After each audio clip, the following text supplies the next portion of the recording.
ফেরেশতা লিখছে না কাঁধে? তাহলে কি এই যে রেকর্ড হচ্ছে 100 বছর পর যে মানুষকে আল্লাহ তাআলা সৃষ্টি করেছে সেই মানুষের মেধায় আসলো যে একটু যদি ভিডিও করে রেখে দিই, একটা রেকর্ডিং করে রেখে দিই, 100 বছর পরেও এটা দেখা যাবে। আর যে মহান রব আপনাকে আমাকে সৃষ্টি করেছে তার কি মেধায় এটা ধরে না যে আমি কেমন করে রেকর্ডটা কিয়ামতের দিন বাজাবো? আপনি মনে করছেন, যুবক মনে করছে রাতের জানালা বন্ধ, দরজা বন্ধ, চুপি চুপি গার্লফ্রেন্ডের সঙ্গে কথা বললাম, ল্যাংটা ছবি দেখে রাত জেগে ঘুমালাম, কেউ দেখেনি। যুবক, তোমার বাবা মামা যখন ঘুমিয়ে গেছে, তোমার ভাই বড় ভাই যখন ঘুমিয়ে গেছে, তোমার চাচা যখন ঘুমিয়ে গেছে, প্রতিবেশীরা যখন ঘুমিয়ে গেছে, কেউ যখন দেখে না, দরজায় যখন খিল লাগা কেউ জানে না, তখন তোমাকে পর্যবেক্ষণ করেন তোমার রব। এ কথা তুমি ভুলে যেও না। তোমার রব তোমাকে পর্যবেক্ষণ করে। তুমি জেনায় লিপ্ত হয়েছো অবৈধভাবে, তুমি কোনো মেয়ের সঙ্গে সম্পর্ক করেছো, এটি তুমি জেনার গুনার মধ্যে রয়েছো। তুমি যেমন জেনা করছো তোমার গুনাহ হচ্ছে, তোমার বিয়ের বয়স হয়েছে, তোমার পিতামাতা মনে করছে আমার ছেলে তো পরের পায়ে দাঁড়িয়ে আছে, এখনো নিজের পায়ে দাঁড়াতে শিখেনি, ওই পিতামাতার ঘাড়ে ওই পাপ যাবে। আপনার মেয়ে বাড়ি থেকে বের হয় বোরখা পরে, আর বোরখা পরা মেয়ে ওই আপনার আড্ডা মারে গিয়ে পদ্মা গার্ডেন, সিমলা গার্ডেনে গিয়ে অন্য ছেলের হাত ধরে, আপনি মনে করেন আমার মেয়ে তো পদ্মাই করে।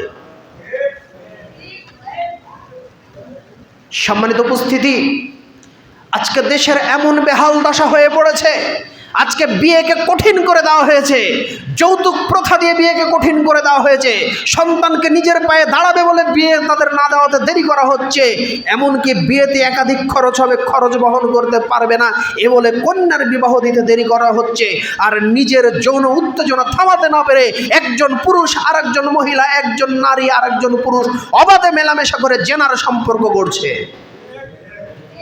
এ গুনাহ থেকে বাঁচাতে হলে সর্বপ্রথম বাংলাদেশ সরকারকে রিকোয়েস্ট, আমি এর আগেও বহু আলোচনায় বলেছি, আবারও বলবো, আপনারা যারা বিয়ের বয়স ছেলেদের 21 বছর করেছেন এবং মহিলাদের 18 বছর করেছেন, কোন গবেষণা থেকে করেছেন আমার জানা নাই, তবে আমার বিশ্বাস এই গবেষণা কোনো বাংলাদেশের কপতি বাংলাদেশের যুবক যুবতীকে দিয়ে করা হয় নাই। যদি করা হতো, বাংলাদেশের মানুষ বেশিরভাগ প্রোটিনযুক্ত খাবার খায়, আমিষ খাবার বেশি খায়, তারা ইনকাম সোর্স কম হলেও মাছ মাংস খাই না, ডিম খাই না, এইরকম বাড়ি খুব কম আছে। এই প্রোটিনযুক্ত খাবার কারণে বাংলাদেশের এনভায়রনমেন্ট যে আপনার যে আবহাওয়া রয়েছে, এই আবহাওয়ার কারণে বাংলাদেশের যুবক যুবতী অতি দ্রুত তারা যৌবন পদাপন্ন করে। তাই এদের ওপরে গবেষণা চালিয়ে অতীব দ্রুত এই বয়সকে শিথিলযোগ্য করে বিয়ের বয়স সঠিক করা হোক। আজকে যখন আমার মেয়ের বয়স 13, আমি বুঝলাম যে আমার মেয়ের বয়স বিয়ে দিয়ে দিতে হবে। আমার মেয়েকে যখন বিয়ে দিচ্ছি, আমার ছেলের বয়স 18-20, আমি যখন মনে করছি আমার সন্তানের বিয়ে দিতে হবে, বিয়ে দেওয়ার জন্য যাচ্ছি, ডিসি সাহেব পুলিশ পাঠিয়ে, টিওনো সাহেব পুলিশ পাঠিয়ে আপনি অ্যারেস্ট করে নিচ্ছেন। আজব ঘটনা। আমার মেয়েটাকে দেখে শুনে রাখবে কে? আপনি দায়িত্ব নেন। এই যে পদ্মা গার্ডেনে, সিমলাতে, বিভিন্ন জায়গাতে অবাধে ছেলে মেয়ে প্রেম করছে পার্কে, এর জন্য আপনি কি সিদ্ধান্ত গ্রহণ করেছেন? আপনাকে এখানে কঠোর হতে হবে। আমার মেয়ের বয়স যখন না হওয়ার আগেই প্রেম করে, আমার ছেলে যখন বয়স না হওয়ার আগে প্রেম করে অন্য জনার সঙ্গে দেহ বিলিয়ে দেয়, তখন আপনার আইন কোথায় থাকে? এর জন্য আপনার আইন কতটা কঠোর হতে পেরেছে? তাহলে বিয়ের সময় কেন আপনার এই আইন দেখান?